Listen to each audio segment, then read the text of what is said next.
That is some station charging 900 naira and 1000 naira per litre. That is far higher than NNPC's rates of 568,000 naira to 617 naira per litres. This has led to long queues of NNPC outlets. The federal government, through the Nigerian Midstreams and Downstream Petroleum Regulatory Authority, has vowed to shut down any station caught selling at extra Bajan's rates, arguing that the high rates reported by independent marketers do not align with the officials' depot figures. Despite these claims, independent marketers cite low supply from the NNPC and high purchase costs from private depots and reasons for the price hike. The situation has worsened in various states, including Lagos, Ogun, Kano, and Osun, where prices have soared, leading to increased transportation costs and the resurgence of black market fuel sales. The government has been prioritizing fuel supply to Abuja to ease queues, but has struggled to stabilize price and distribution nationwide. So the authorities have decided to shut down any fuel station that is selling 900 naira or 1,000 per litre. I'm just wondering, how many stations are they going to shut down? Because this is happening nationwide, and somewhere in Oyo State, it is being sold at 1,200 naira. That's a litre of fuel, 1,200. And the authorities are saying they want to shut down any station that is selling that is above 1,000 or 1,000 naira. Well, how are they planning to do that? They were saying that, I think NNPC or whatever they mentioned, their sales from 568. Exactly. So it's more of private station. That's what I'm asking. How are they going to do that? Because we have more than 2,000 in the nation. We come back to the matter of governance. I don't claim to have all the answers, but I've always said challenges require solutions. You want to shut down the filling stations. I know greed, avarice is involved. People want to make so much profit because they want to get what they want to get. But we were in a place sometime in this country when the prices were not like this. Okay. What happened? Can we not go back to the root causes of these problems? We are looking at cost. What about the problem that is making the cost go high? There was a time in this country where it was not this much. Why are we not asking, why is government not asking the question, what can we do to get back to that place? Instead of acting on the symptoms. You are looking at the symptoms, you're not looking at the cause. What is causing the problem, you don't look at it. You're looking at the top.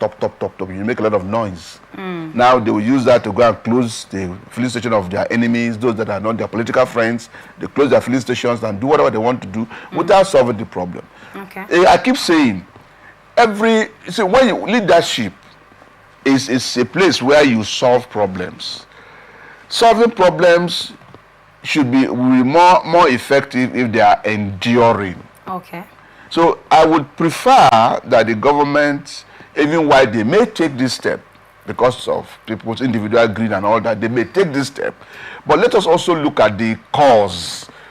What do we do so that fuel prices will not be sold at this price?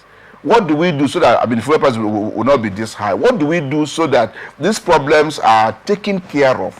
That's what I think they should be looking at. Yes, individual greed can cause people to hike prices, for which they can say, we close you. And it's regulation. Fine, you can deal with it. But is that the end? So don't you think that if they finally implement this idea of shutting down any fuel station that sells above 800, let's assume, or 1,000 naira per se, don't you think it's going to cause more chaos in the country? Because I remember the last time we entered NNPC to buy fuel, just sold for quite a number of persons, and then they shut it down for the main time till evening. So now you can't even predict when they will open because of the queue. So what they do is that they open when people are not even thinking, like people go there to line up, to leave their vehicles there. in a queue, and then they can go about their different endeavors. The moment they just heard that NNPC has opened, they will run down there. Is that what is going to be happening? Yes, we know that. They are trying to regulate the price of fuel. But is this the best way to go about it? By shutting down some private station, if you shut them down, what next for the people? Would the multitude of persons that we have in this country go to NNPC? How many NNPC fuel stations do we even have in different locations? I think there are two or three things involved here. First, the government is right to force greedy people out of the system. I think that when they begin to shut down those filling stations, others will play down, others will not continue to do it. Okay. That's one thing. Second thing is, I come back to what I said before. It's not just shutting them down. It is, what do we do so that this does not happen again? Okay. Recently, there was this thing about fuel, Dangote, Malta thing and all that, and now O and AP. See, things are not in order. Things are not in order. Okay. If the government wants to deal with the fuel issue, we have oil in the ground. We have refineries. What is the thing that should be done to stop this high fuel price? They can do it if they want to do it. All right. Should I say my fellow Nigerians? I don't. Government is a lie. The independent oil marketers in Nigeria has sharply increased petrol price, with some stations charging between 900 naira and 1,000 naira per litre so far.